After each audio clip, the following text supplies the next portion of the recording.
کی زندگی کا دوسرا رخ کہ بطور انسان زندگی کیسے گزارنی ہے، مرد عورت ہے زندگی کیسے گزارنی ہے۔ پہلا رشتہ جو قائم ہوا دنیا میں وہ ہے خامد اور بیوی، حضرت آدم اور حوا کا نکاح ہوا۔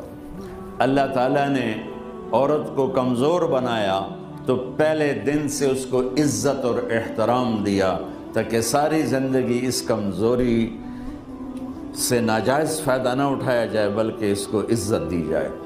کہ آدم علیہ السلام کے لیے مٹی اکٹھی کی، پانی ڈالا، گوندھا اور ایک اسٹیچو بنایا اور ڈال دیا۔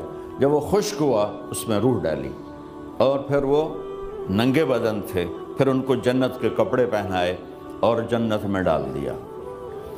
اس کائنات کا حسن بھی عورت سے ہے اور جنت کا حسن بھی عورت سے ہے۔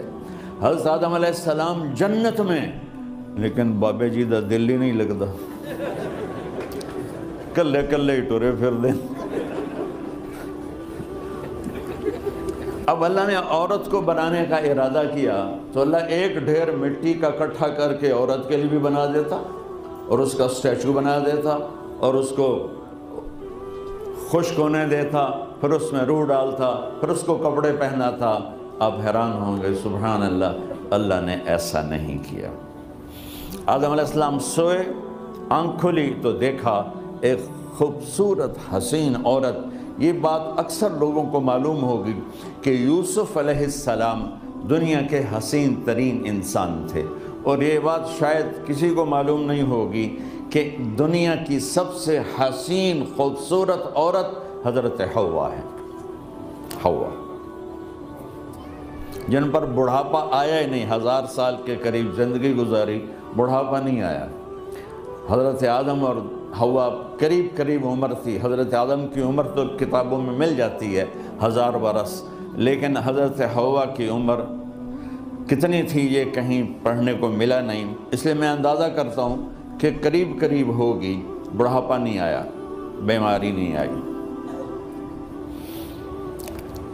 اور حضرت حوا کو مینسز بھی نہیں آتے تھے۔ یہ عجیب بات آپ کو بتا، اللہ نے اتنا جنت کا ان کے اندر نمونہ رکھا۔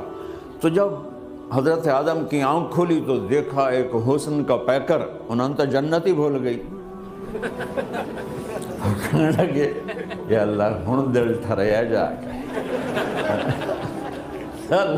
یا اللہ کون ہے؟ کہ تیری بیگم۔ کہ واہ جی واہ، موجاں ہی موجاں۔ تو اللہ تعالیٰ نے نکاح پڑھایا۔ سبحان اللہ، اپنے نبی کی شان دوبارہ سنو۔ تو اللہ نے کہا آدم اپنی بیگم کا مہر ادا کرو۔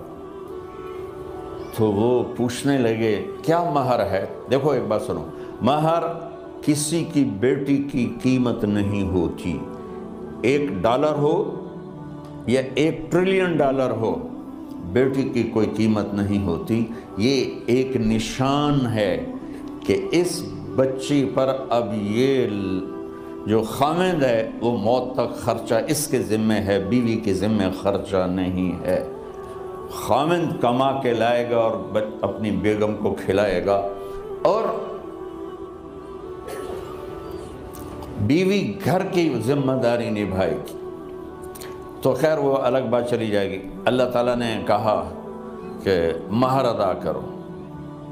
کہا جی کیا مہر ہے؟ تو میرے اللہ نے کہا تیری نسل میں میرا آخری نبی آئے گا، اس پہ ایک دفعہ درود پڑھ دے، یہ مہر ہے۔ اچھا، شروع دن سے ہے کہ میں نے قبول کیا۔ قبول کیا کا مطلب ہے کہ میں اس لڑکی کو قبول کر رہا ہوں، اس کی کمیوں کے ساتھ بھی خوبیوں کے ساتھ بھی۔